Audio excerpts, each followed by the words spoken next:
Here are 3 basic travel hacks you must know before you fly. I'm a comedian who flies for work and I never go traveling without this. First is to pick a window seat because it's the best for sleep and it provides your head with support. This also allows you to block the view from annoying children and throw some literal shade. Second is to always bring a jacket on the plane. You don't want to start your journey freezing your tits off. And just like most flight attendants, aeroplanes can be cold. It's not personal, they just don't care about you. Third is to bring an empty water bottle. This is mainly so you can be smug at customs and say it's empty. There's refill stations at every airport so you don't have to cry about spending $20 on a Mount Franklin. Otherwise, you'll be stuck with one of these tiny bottles that have such little water it'll evaporate before you land. Started watching MMA.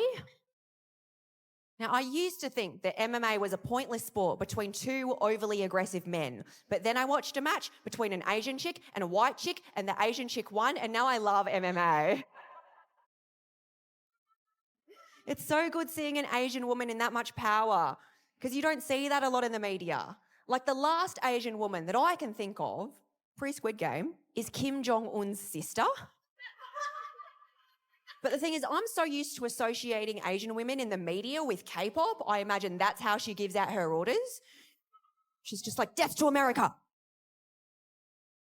On Android, I just use my one USB cable and it connects to all my other devices as well. How simple. Okay, so I need a lightning port for my AirPods. Okay, and I have the new iPhone which doesn't use lightning and the cable it comes with doesn't fit into the power socket. Oh, and they gave me another lightning cable which also doesn't fit into the socket. What the hell? So I have to buy this new one to plug it in? I am swimming in cables here. My bedside table doesn't look like a charging station. It looks like an IT department. Oh, still better than an Android. These things you only see in Melbourne. Dickheads on Lime scooters. This is meant to be a progressive city that advocates for safe spaces. Every footpath makes me feel unsafe. And Melbourne's known for marches all the time. Where's the protest to get rid of these scooters? Queuing for food. I am convinced Melburnians don't even like food, they just like waiting. No one has hobbies because their free time is dedicated to waking up early and standing in the freezing cold for a loon croissant. Puffer jackets. Did everyone just come back from a camping trip because they're walking around in sleeping bags and the only acceptable colour is black to match the misery of the weather? Coffee culture. You are convinced Melbourne coffee is better than the rest of Australia. And if anyone challenges you, you're pushing them into a lime scooter. What you see in every food court. 12 sushi places. At the entrance, at the exit, at the food court. Sushi is the only cuisine on your level because it is literally on every level. They say sushi is a hub in shopping centres, more like shopping centres are a hub for sushi. Like, is this a Westfield or a fish market? If there's a long line of people, I guarantee it's either for salad or poke bowls. Literally, these places will charge you $30 for salmon and rice. Just turn around and go to a sushi joint. The wait here is going to be longer than your entire lunch break, and everyone in this line is intimidating because you know they do reformer Pilates. Rolled, or some other watered-down version of an ethnic cuisine. The food is just like all the 9-to-5ers in the line. Soulless. Forget the food court, they should go to actual court for the crime of overcharging for a banh mi. Oh my god, an iPhone. Whoa, this sticker is so cool. Oh my gosh, this is amazing. I love the iPhone. Come on, hurry up. Oh, come on. Come on. Oh, what the hell? It's a different port again? What the hell do they give us this sticker for? No one uses it. Also, I'm paying $2,000 so I can peel it. Thanks, Apple. Can't wait for this to break in 2 years, but still better than an Android. Things that only happen in Adelaide. Anywhere else you would find 4-leaf clovers for luck, but in Adelaide, you touch these. These are the only balls people enjoy rubbing. And while you're there, of course no one's on the rides. They're too busy riding the bronze pigs. The O-Bahn. Why would I ever watch Transformers when I can watch a bus turn into a tram? Adelaide is living in the future. But hey, it looks like idiots who can't drive are timeless. And the delicacy is, of course, a pie floater. Who in this city decided meat pies should bathe in a swamp? Honestly, it's despicable. Like, I get it, you probably modelled it after the Torrens River. I mean, it's so revolting, you're going to have to wash the taste out with fruit chocks. This is why Perth has the best public transport in Australia. I started my morning at the airport and of course I had to try all the free hand cream samples because I had nothing else to do. I boarded my Jetstar flight and I don't know if they got a new plane, but they had a charging port and a phone and cup holder, plus it arrived on time. Like, excuse me, when did Jetstar become better than Qantas? Also, this is how I sleep on planes. I just like tie my jacket around and go to sleep, lol. Then I landed in Perth, which, by the way, has amazing Asian food. Like, I got this pho and it was so tasty. Of course, after picking all the coriander out.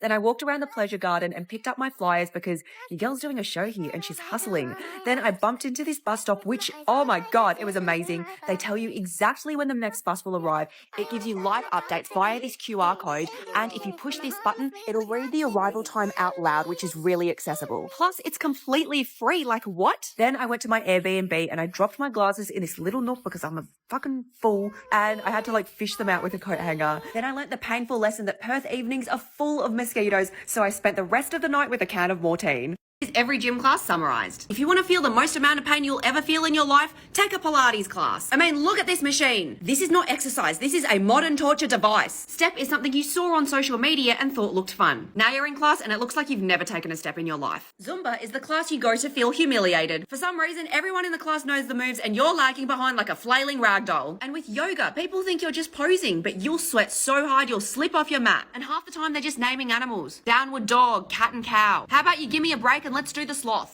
Here are things that only happen in Perth. Free parking at the beach. This is a luxury taken for granted. Finding free beach parking in any other city would take longer than a trip to Perth. The situation at the airport. Perth Airport is the only place where you'll find everyone in the business lounge dressed in high-vis, referring to the rest of Australia as East Coast. I'm sorry, the rest of Australia has not been updated on this hip-hop rivalry terminology. And finally, the horrendous driving. People block you when they see you attempt to merge, and when they merge, it's like they completely forget how to drive. I can't tell if Perth driving is the Fast and the Furious or a game of bumper cars. Here's what your Australian city says about you. If you're in Sydney, you've considered moving to Melbourne for better housing prices, but all of your friends and family are here, so you'll stay because you're too scared of change. If you're in Perth, when you've got nothing to talk about, you can always chat about the sea breeze or the stupidity of this cactus. If you're in Brisbane, your weather is always warm. You're single-handedly upholding the image of Australians wearing thongs and shorts during winter. If you're in Melbourne, coffee is your entire personality. Your day consists of protests, watching protests, and dodging lime scooters. By the way, I'll be touring all of these cities with my new comedy show and the tickets are in my bio. If you're in Adelaide, wine culture is so ingrained, people refer to you as the city of churches, but you know you're the city of booze.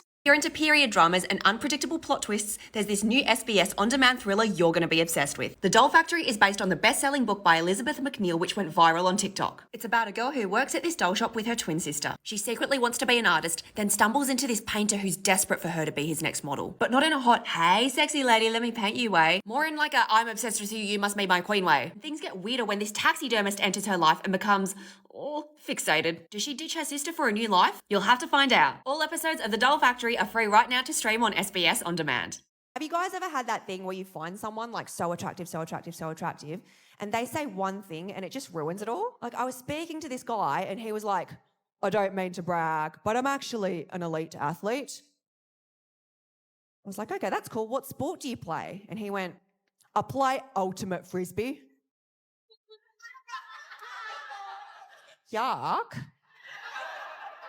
Ultimate frisbee. Like that word ultimate in front of that word frisbee, that makes it sound so intense. And I feel like there should be a rule, right? Like you're not allowed to call a sport ultimate if you can play it at a picnic. Not allowed to call a sport ultimate if your best player is a dog.